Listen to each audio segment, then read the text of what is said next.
আসসালামু আলাইকুম। আমরা হাতে যে ফোনটি দেখতে পাচ্ছেন সেটা হচ্ছে MI11 লাইট। তো ফোনটা মূলত ফুল ডেট। তো আজকে কীভাবে ডেট কন্ডিশন সলিউশন করা যায় আপনাদেরকে দেখানোর চেষ্টা করব। তো যারা যারা নতুন টেকনিশিয়ান ভাই আছেন এবং কাস্টমার আছেন তারা অবশ্যই দেখবেন যে আসলে আমরা কিভাবে সাইডের স্টিলগুলো না কেটে সিপিইউগুলো উঠানোর চেষ্টা করি। আসলে আশেপাশে যে স্টিলগুলো উঠানোর সময় দেখা গেছে অনেক লেয়ার নষ্ট করে ফেলে এবং রেজিস্টার ক্যাপাসিটার রিমুভ করে ফেলে, পরবর্তীতে ফোনগুলো ডেড হয়ে যায়। তো আমি এভাবে ট্রাই করব সিপিইউটা উঠিয়ে আবার রিবোলিং করে আবার এভাবে লাগিয়ে দেওয়ার, এবং যাতে মাদারবোর্ডটা ক্ষতিগ্রস্ত না হয়। তো ধৈর্য সহকারে ভিডিও দেখবেন, ইনশাল্লাহ ভালো লাগবে। আমি কীভাবে কোন স্টেপ বাই স্টেপ কাজ করি এই স্টেপগুলো ফলো করবেন। যারা নতুন টেকনিশিয়ান ভাই আছেন ইনশাল্লাহ সাকসেস হতে পারবেন।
এখানে আমি হিটসিং পেস্ট দিয়ে নিচ্ছি এবং ফোনটা দেখবো আসলে চালু হয় কিনা, কারণ সিপিইউটা ওভারহিট হলে আপনার যে হিটসিং যে গামটা আছে এই গামটা চুষে নিবে।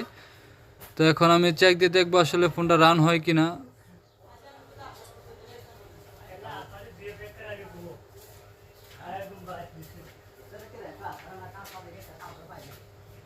তো আমি পুরোপুরি দেখবো আসলে ফোনটা চালু হয় কিনা। আমি ক্যামেরা ট্যামেরা যা আছে সব সেট আপ করে নিয়েছি। আলহামদুলিল্লাহ দেখতে পাচ্ছেন আমার লেখা চলে আসছে। তো আজকের ভিডিওটা এই পর্যন্ত। সবাই ভালো থাকবেন, সুস্থ থাকবেন। আল্লাহ হাফেজ।